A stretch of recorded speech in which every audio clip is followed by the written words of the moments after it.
మొదటగా మన మొబైల్లో క్రోమ్ యాప్ ఓపెన్ చేసి సెర్చ్ టైటిల్ ఉన్న దగ్గర టీఎస్ ఈ చలాన్ అని టైప్ చేయాలి. టైప్ చేసిన తర్వాత ఓకే అని క్లిక్ చేయండి. ఆ తర్వాత మీకు అఫీషియల్ వెబ్సైట్ అనేది ఓపెన్ అవుతుంది. స్టార్టింగ్లోనే ఉన్నదండి. ఆ స్టార్టింగ్ వెబ్సైట్లో క్లిక్ చేసిన తర్వాత ఈ విధంగా మీకు చూపిస్తుంది.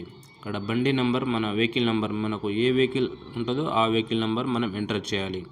వెహికల్ నెంబర్ ఎంటర్ చేసిన తర్వాత కింద ఎంటర్ ఆన్సర్ ఉంది కదా, అక్కడ మనం పక్కన 8+2 ఉంది కదా 10, ఆ విధంగా ఓపెన్ చేసి గో అనే ఆప్షన్ క్లిక్ చేసిన తర్వాత ఈ విధంగా మనకు ఫైన్ ఎప్పుడెప్పుడు ఎక్కడ పడ్డది అనేది, ఏ ప్లేస్లలో ఏ టైంలలో మనకు ఫైన్ వేశారనేది, మనం రూల్స్ బ్రేక్ చేసామనేది ఇక్కడ మనకు చూపిస్తూ ఉంటుంది అన్నమాట. క్లిక్ ఇమేజ్ మీద మనం క్లిక్ చేసిన తర్వాత మనకు చూపిస్తుంది. ఏదిగో ఈ విధంగా మన హెల్మెట్ లేకుండా ఇక్కడ సైడ్ కూడా చూపిస్తుంది మనకు ఈ రూల్స్ ఏం బ్రేక్ చేసామనేది. ఇక్కడ మనకు టోటల్ అమౌంట్ చూపిస్తుంది. మనం అన్ని అమౌంట్స్ పే చేయాలి కాబట్టి ఇక్కడ సెలెక్ట్ ఆల్ అనే ఆప్షన్ క్లిక్ చేసుకోవాలి. ఇక్కడ ఉన్న ఆప్షన్లలో మనం ఏ ఆప్షన్ ద్వారా అయినా మనీ పే చేయవచ్చు. ప్రజెంట్ అయితే మనం నెట్ బ్యాంకింగ్ ఆప్షన్ ఓకే చేసుకున్న తర్వాత ఇక్కడ బ్యాంక్స్ చూపిస్తుంది అన్నమాట. ఎక్కువగా మనం ప్రిఫర్ చేసేది పేటిఎం. అంటే పేటిఎం అంటే గూగుల్ పే చేసుకోవచ్చు, ఫోన్పే చేసుకోవచ్చు, ఇంకా భీమ్ చేసుకోవచ్చు. ఈ విధంగా ఓపెన్ అయిన తర్వాత మనకు ఇక్కడ మొబైల్ నెంబర్ ఎంటర్ చేయాలి. మనం టోటల్గా పే చేయవలసిన అమౌంట్ ఇక్కడ మొబైల్ నెంబర్ ఎంటర్ చేసిన తర్వాత సెండ్ ఓటీపీ ఆప్షన్ క్లిక్ చేయాలి. మనకు ఓటీపీ వస్తుంది. ఓటీపీని సైడ్కి ఎంటర్ చేయాలి. ఎంటర్ ఓటీపీ ఆప్షన్లో చేసిన తర్వాత వెరిఫై, ఇక్కడ సెక్యూరిటీ ఎంటర్ ఆన్సర్ ఉంది కదా 8+4 అవి ఎంటర్ చేయాలి. పేమెంట్ ఆప్షన్ దగ్గర మనం చేస్తే ఓటీపీ అనేది వెరిఫై అవుతుంది. ఇక్కడ ఈ రెఫరెన్స్ నెంబర్ మనం రాసుకోవాలండి, ఎందుకంటే ఒకవేళ పేమెంట్ ఫెయిల్ అయినప్పుడు అది మనకు యూజ్ అవుతుంది. Pay now. ఆ తర్వాత ఇక్కడ మనకు యూపీఐ నెంబర్, యూపీఐ మన మొబైల్లో ఉన్నటువంటి గూగుల్ పే, ఫోన్పే, మనం యూపీఐ ఆప్షన్ను సెలెక్ట్ చేసుకోవాలి.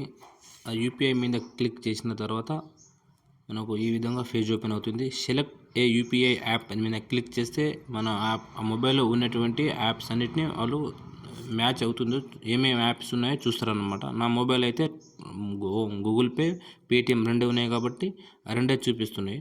అప్పుడు నేను గూగుల్ పే ద్వారా మనీ పే చేయాలనుకుంటున్నాను. జస్ట్ వన్స్ అని క్లిక్ చేయాలి. దాని మీద ఓపెన్ చేసిన తర్వాత మనకు ఈ విధంగా ఓపెన్ అవుతుంది. ఇక్కడ మనం గూగుల్ పే ఏ మొబైల్ యాప్స్ అయినా, పేమెంట్ యాప్స్ అయినా సరే మొబైల్లో చేసేటప్పుడు మీకు కనిపిస్తుంది. ఇప్పుడు నేను రికార్డింగ్ చేస్తున్నా కాబట్టి నాకు కనిపించదు. సేమ్ మనం అమౌంట్ ఏ విధంగా పే చేస్తామో షాప్ దగ్గర యూపీఐ ఆ విధంగా చూపిస్తుంది. మన యూపీఐ నెంబర్ ఎంటర్ చేసిన తర్వాత ఈ విధంగా ప్రాసెస్ యువర్ అమౌంట్ అని చూపిస్తుంది. ఓకే అండి, ఓకే అయిపోయింది. ఓకే అయిపోయిన తర్వాత మనం టోటల్ పే చేసిన అమౌంట్ ఇక్కడ చూపిస్తుంది. దీనిని మనం ప్రింట్ చేసుకోవాలి. ప్రింట్ చేసుకొని సేవ్ చేసుకోవాలి. మనం ఫర్దర్ మనం ఎప్పుడైనా యూజ్ అవుతుంది. ప్రింట్ ఆప్షన్ చేసుకున్న తర్వాత మన పీడిఎఫ్ ఆప్షన్లో మొబైల్లో కాబట్టి మనం సేవ్ చేసుకొని మన ఫోల్డర్లలో మనం సేవ్ చేసుకొని ఉంచుకోవాలన్నమాట. సేవ్ అయిపోయిన తర్వాత ఇక్కడ మనం క్లోజ్ అనే ఆప్షన్ ఎంటర్ చేసి మళ్ళీ బ్యాక్ వెళ్ళి మళ్ళీ ఫస్ట్ స్టార్టింగ్ నుంచి మనం చేసిన విధంగానే మళ్ళీ క్రోమ్ ఓపెన్ చేసి మన బండి నెంబర్, వెహికల్ చేసిన తర్వాత మనకు మన బండి మీద మనం పే చేసామా లేదా, మరి ఓకే అయిందా అనేది ఇక్కడ చూపిస్తుంటుంది అన్నమాట. ఒకసారి మనం ట్రై చేయాలన్నమాట. అంటే ఓకే అయిందా మరి ఫెయిల్ అయిందా అనేది మన క్లారిటీ వచ్చేస్తుంది కదా. ఇక్కడ నో పెండింగ్ చలాన్ అని చూపిస్తుంది. మరలా ఈ విధంగా చెక్ చేసుకోవచ్చు, ఎందుకంటే మన పే అయింది కాబట్టి ఎలాంటి డౌట్ పడాల్సిన అవసరం లేదండి. థ్యాంక్ యూ అండి. సబ్స్క్రైబ్ ఫర్ మోర్ వీడియోస్ అండి. Thank you.